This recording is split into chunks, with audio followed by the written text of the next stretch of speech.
Okay, Hawaiian Congresswoman Tulsi Gabbard has achieved many firsts in her career. She's the first American Samoan and the first Hindu member of Congress, as well as the youngest woman ever elected to state legislature. Now she wants to add first female president of the United States to her resume. So please give a warm aloha to Congresswoman Tulsi Gabbard. Thank you very much. Aloha. So, Congresswoman, I'm going to ask you what we always ask everybody who's running here. Why? Why are you doing it? You have that crazed look in your face. You know, after 9/11, like so many Americans, I wanted to do something to serve and protect our people and our country. So I enlisted in the Army National Guard, volunteered to deploy to Iraq, and in 2012, along with now Senator Tammy Duckworth, became one of the first female combat veterans ever elected to Congress. It is those values of service before self that every soldier, every service member represents that I want to bring to the White House, to reinstill those values of honor, integrity, and respect to the presidency. Very brave of you to join up like that. That's great. Thank you. It's my honor to serve. Sure. Thanks. Now, how did your experience fighting in Iraq shape your outlook of the United States' role in foreign policy?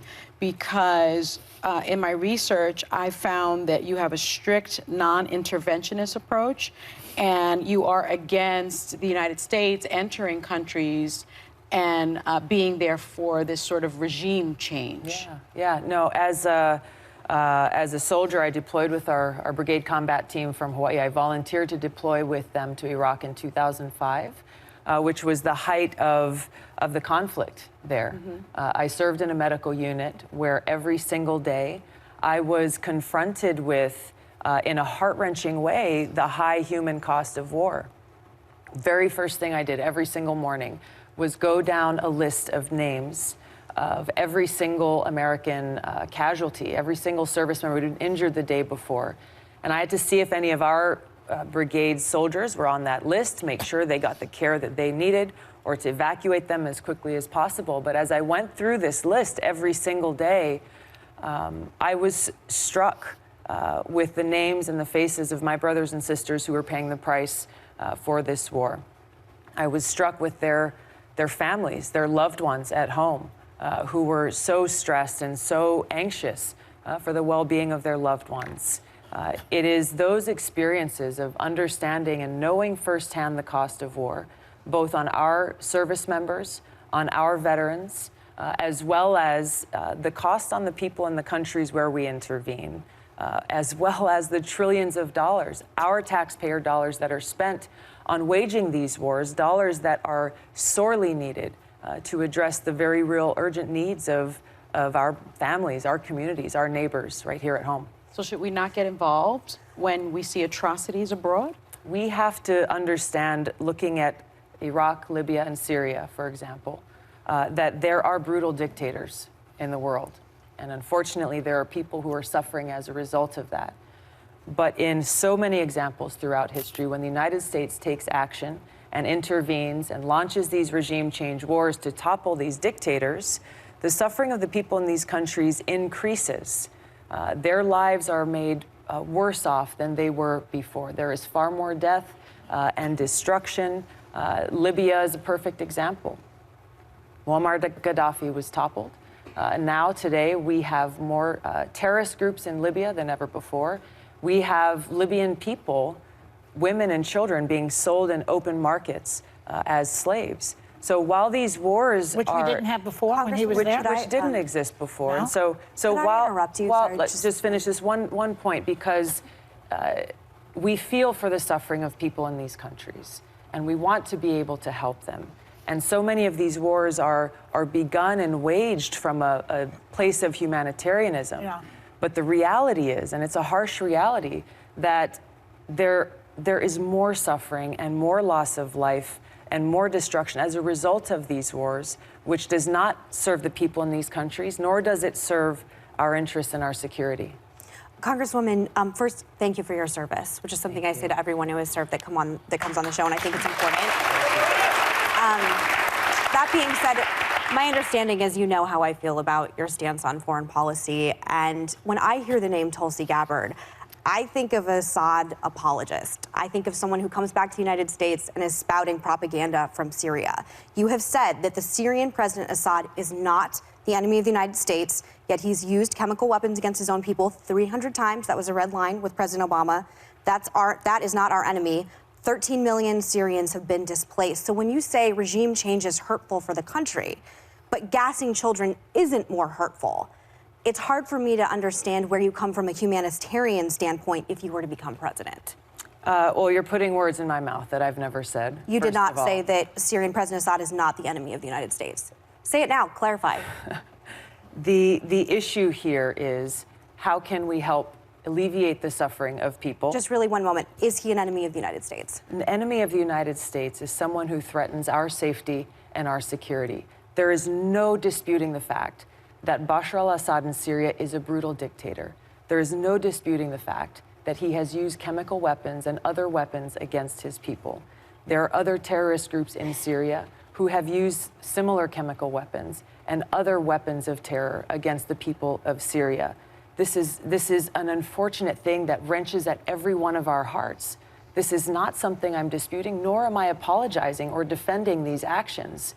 My point is that the reality we are facing here is that since the United States started waging a covert regime change war in Syria, starting in 2011, the lives of the Syrian people have not been improved. Their well-being has not gotten to a better place. Their suffering has not decreased. It has increased, in addition to the fact that Al-Qaeda is stronger in Syria today than ever before. So not only are we dealing with the fact that this regime change war we've been waging in Syria has not helped the Syrian people, it has made their lives worse off. Bashar al-Assad It has also undermined our national security, leaving us in a place where Al-Qaeda is a stronger threat there than they ever have been before. Tulsi, and Iran has greater influence in Syria than ever before. Tulsi, you and I know each other, and you and I have had these discussions and arguments over text and over phone. I've told you how much, yes, how we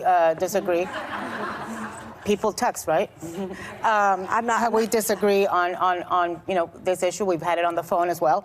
I'm very troubled by the tweet about Venezuela that you've put out. We've talked about that.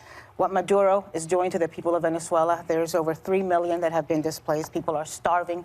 He's not allowing humanitarian aid in. He is a thug. He is a dictator. He is corrupt. And I am very supportive of what the United States is doing right now, leading the solidarity and support of freedom-loving Venezuelans and putting sanctions, economic and sanctions. Why are you so against intervention in Venezuela? Not military intervention, but what we are doing. Because every time the United States, and particularly in Latin America, has gotten involved in regime change, using different tools to enact that regime change, there have been both short and long-term devastating impacts. If there are ways that we can work with surrounding countries to try to get humanitarian aid into people there, then we should be doing that. But for the United States to go in and choose who should be the leader of Venezuela, that is not something that serves the interests of the Venezuelan people. That's something that they need to determine themselves. But the U.S. is not choosing who's going to be the leader of Venezuela. It's millions of Venezuelans marching on the streets. But do you put military intervention on the same level that you put economic and diplomatic efforts? The United States has used both military, CIA, sanctions, and other tools to intervene and enact regime change in countries around the world. Iran is a great example. The CIA led a covert operation to overthrow the government in Iran decades ago in Mossadegh.